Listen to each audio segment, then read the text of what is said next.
నెలల తరబడి ఎన్ని మందులు వాడినా మీ మోకాల నొప్పులు తగ్గట్లేదా? ప్రాణ పెయిన్ క్లినిక్ లో అత్యాధునిక చికిత్స. గత 2 రోజులుగా విస్తారంగా వర్షాలు కురుస్తున్న నేపథ్యంలో ఏపీ, తెలంగాణలో కూడా పూర్తిగా రోడ్లన్నీ జలమయమైపోయిన పరిస్థితి మనం చూస్తూ ఉన్నాము. ముఖ్యంగా ఏపీ విషయానికి వస్తే విజయవాడలో మనం చూసుకోవచ్చు, రోడ్లన్నీ కూడా చిన్నపాటి చెరువుల్ని తలపిస్తూ ఉన్నాయి. వాహనాలు వెళ్ళడానికి, అలాగే నడుచుకుంటూ వెళ్ళే పాదచారులు కూడా చాలా ఇబ్బందులు పడుతున్న సందర్భాన్ని మనం చూస్తూ ఉన్నాము. చూసుకోవచ్చు, ఎప్పుడూ కూడా వర్షానికి నీళ్లు నిలవని రోడ్లు కూడా ఇలాగా చెరువుల్లాగా పూర్తిగా నిండిపోయిన పరిస్థితి మనం చూస్తూ ఉన్నాము. వాహనాలు రావడానికి తీవ్ర ఇబ్బందులు పడుతూ ఉన్న వాహనదారుల పరిస్థితిని మనం చూస్తూ ఉన్నాము. ఇక డ్రైనేజ్ వ్యవస్థ విషయానికి వస్తే ఎప్పటి నుంచో కూడా గత 30-40 ఏళ్ల నుంచి కూడా డ్రైనేజ్ వ్యవస్థ మీద అధికారులు ఫోకస్ పెట్టలేదని, ఆ డ్రైనేజ్ వ్యవస్థ సరిగ్గా లేకపోవడం వల్ల ఇలాంటి పరిస్థితులు వర్షం పడినప్పుడల్లా కూడా తలెత్తుతూ ఉన్నాయని ఇక్కడ ఈ రోడ్ నుంచి వెళ్ళే వాళ్ళైతే చెప్తూ ఉన్నారు. వాహనదారులు కావచ్చు, అలాగే పాదచారులు కావచ్చు.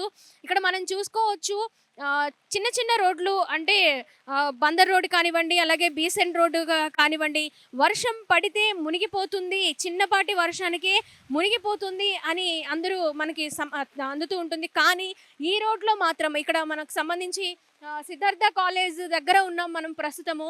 సిద్ధార్థ కాలేజ్ దగ్గర ఏ రోడ్డు చూసినా కూడా పూర్తిగా మునిగిపోయింది. వాహనాలు చూసుకోవచ్చు, ఏదో ఒక చెరువు నుంచో కాలువ నుంచో వస్తున్నట్లుగా మనకి కనిపిస్తూ ఉంది. డ్రైనేజ్ ఏది, గుంట ఏది, రోడ్లు అస్తవ్యస్తంగా ఉన్న పరిస్థితి మనం చూస్తూ ఉన్నాము. రోడ్లు సరిగ్గా లేకపోవడంతో కూడా అధికారులు ఏ విధంగా త్వరగా చర్యలు చేపడితే బాగుంటుంది అని కూడా ఇక్కడ చెప్తూ ఉన్నారు కొంతమంది. సో ఈ నేపథ్యంలో బయటికి రావడానికి కూడా ఆలోచిస్తూ ఉన్నారు. మనం చూసుకోవచ్చు, నేను వెళుతున్నాను, ఇటు రోడ్డు ఎక్కడ ఉంది, డ్రైనేజ్ ఎలా ఉంది అనేది కూడా పూర్తిగా తెలియడం లేదు. నిండిపోయి ఉంది డ్రైనేజ్ వర్షపు నీటితోటి. ఎవరు కూడా వారి వారి పనుల నిమిత్తం కూడా బయటికి రాని పరిస్థితి. ఇక్కడ మనం చూడండి, ఒక సెల్లార్ చూస్తున్నాం. ఇక్కడ మనం ఒక సెల్లార్ చూస్తున్నాము. సెల్లార్లా లేదు, ఒక పెద్ద చెరువులాగా కనిపిస్తూ ఉంది. పూర్తిగా ఆ విధంగా నిండిపోయిందనమాట.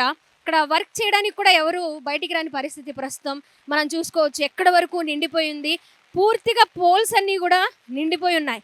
ఇది సెల్లార్ అంటే కూడా ఎవరు నమ్మరు, అంత ఇదిగా ఇది పూర్తిగా జలమయమైపోయిన పరిస్థితి మనం చూస్తూ ఉన్నాము. ప్రస్తుతము పూర్తిగా నీట మునిగిన సెల్లార్ని మన విజయవాడలో చూస్తూ ఉన్నాము. 10 ఫీట్ ఉంటుందంట, పూర్తిగా 9 ఫీట్ అక్కడ మునిగిపోయింది.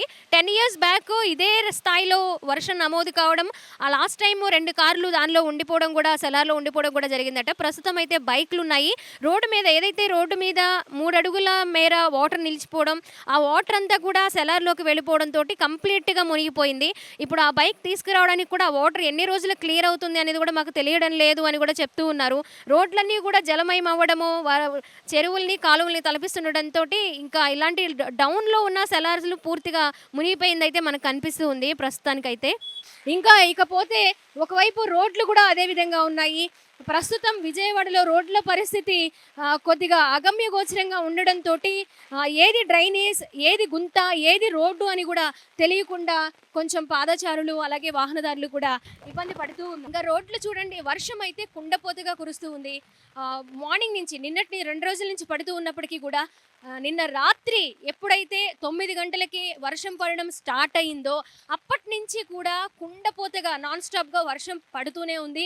రోడ్లన్నీ కూడా పూర్తిగా నిండిపోయి ఉన్నాయి. మరి ఇంకొన్ని రోజులు అంటే ఇంకా 2 రోజులు కూడా ఇదే స్థాయిలో వర్షం పడే అవకాశం ఉందని వాతావరణ శాఖ అధికారులు కూడా తెలియజేయడంతో కొంత భయాందోళనకైతే గురవుతూ ఉన్నారు.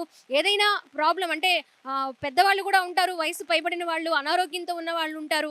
వాళ్ళని హాస్పిటల్కి తీసుకెళ్లాలన్నా, వాళ్ళకి సడన్గా ఏమైనా వస్తే ఎలా తీసుకువెళ్ళాలి, ఏంటి పరిస్థితి ఎలా ఉంటుంది అని కూడా కొంత భయభ్రాంతులకు గురవుతున్న పరిస్థితి కూడా మనం చూస్తూ ఉన్నాము. వెంటనే డ్రైనేజ్ వ్యవస్థ కూడా క్లియర్ చేయాలని కూడా ఇక్కడ నివాసం ఉంటున్న వాళ్ళు చూస్తూ ఉన్నారు. మరి ఇదే విధంగా వర్షం 2 రోజుల పాటు కురిస్తే ఏ విధంగా ఉంటుంది అనేది కూడా కొంచెం అంతు చిక్కని పరిస్థితి మనకి కనిపిస్తూ ఉంది. కాలికి మోకాళ్ళ లోతు నీరైతే కూడా మనకి కనిపిస్తుంది. ప్రస్తుతం విజయవాడలో ఎంతో మంది, కొన్ని వేల మంది విష జ్వరాల బారిన పడుతూ ఉన్నారు. దోమకాటుకి గురయ్యి రకరకాల జ్వరాలు మనకి ప్రబలుతూ ఉన్నాయి. ఈ నేపథ్యంలో ఇలాంటి వర్షాలు పడినప్పుడు డ్రైనేజ్లో నీళ్లు కూడా రోడ్ల మీదకి రావడంతో ఈ దోమలు కూడా ఎక్కువగా ప్రబలే అవకాశం ఉంది. ఎక్కువగా ప్రజలు అనారోగ్యానికి గురయ్యే అవకాశం ఉండడంతో తగు జాగ్రత్తలు కూడా తీసుకోవాలని వైద్య ఆరోగ్య శాఖ అధికారులు అలాగే వాతావరణ శాఖ అధికారులు కూడా మనకి సమాచారం అందిస్తుండడం, జాగ్రత్తలు తీసుకోవాలని తెలియజేయడం కూడా జరుగుతుంది. ప్రస్తుతం విజయవాడలో కుండపోతగా కురుస్తున్న భారీ వర్షానికి సంబంధించిన సమాచారం ఇది. నిన్న రాత్రి నుంచి కూడా వర్షం ఇదే స్థాయిలో పడుతూ ఉంది. మరి నాన్ స్టాప్కి ఇలా పడుతుండటంతో ప్రస్తుతం ఏ రోడ్డు చూసినా కూడా చెరువే, ఏ రోడ్డు చూసినా కూడా కాలువనే తలపిస్తూ ఉంది. ప్రస్తుతం పరిస్థితి ఇలా కనిపిస్తూ ఉంది. రోడ్ల వల్ల మాకు చాలా ఇబ్బందిగా ఉంటుందండి. ఇక్కడ వాటర్ నిలిచిపోయి దోమలు బాగా ఇబ్బంది ఉంది. ఎవ్రీ టైం ఇదే. అది రాత్రి నుంచి పడుతుంది వాన కంటిన్యూస్గా. మేము ఆఫీసు అది దగ్గర ఒక 10 అడుగులు ఉంటుంది. అది వాటర్ మొత్తం మునిగిపోయింది. ఆ వాటర్ మొత్తం ఆఫీసుల్లోకి వచ్చేసి మొత్తం డస్ట్ వచ్చేస్తుంది. ఆ డ్రైనేజ్ కూడా అలా బ్లాక్ అయిపోయి ఉన్నాయి. ఈ దగ్గర 10-15 ఏళ్ళ పైనుంచి ఇదే ప్రాబ్లం మాకు. కొంచెం చూడండి వాటర్ ఎలా పైకి వస్తున్నాయో. ఇప్పుడు రేపటి నుంచి చూస్తే ఇక మొత్తం ఇక్కడ దోమలతో మేము అల్లాడిపోవాలన్నమాట. అంత దారుణంగా ఉండదు పరిస్థితి ఇక్కడ. అలలు వస్తున్నాయి వాటర్ నుంచి. నీళ్ళైతే ఇక్కడ ఉండిపోయి ఉన్నాయి, అంటే నిండిపోయి ఉన్నాయి రోడ్లన్నీ కూడా. కార్లు వెళ్ళడానికి కూడా ఆ వాటర్ లోపలికి వెళ్ళిపోయి మధ్యలో కార్ రిపేర్ అవ్వడం, కార్లు ఆగిపోవడం కూడా మనం చూస్తూ ఉన్నాము. మరి 2 రోజులు కూడా ఇదే స్థాయిలో కంటిన్యూ అయితే గనక మరి అధికారులు ఇంకొంచెం డ్రైనేజ్ వ్యవస్థ మీద దృష్టి సారించాలని కూడా చెప్తూ ఉన్నారు. కెమెరా పర్సన్ కృష్ణతో స్వాతి, సుమన్ టీవీ, విజయవాడ నుంచి.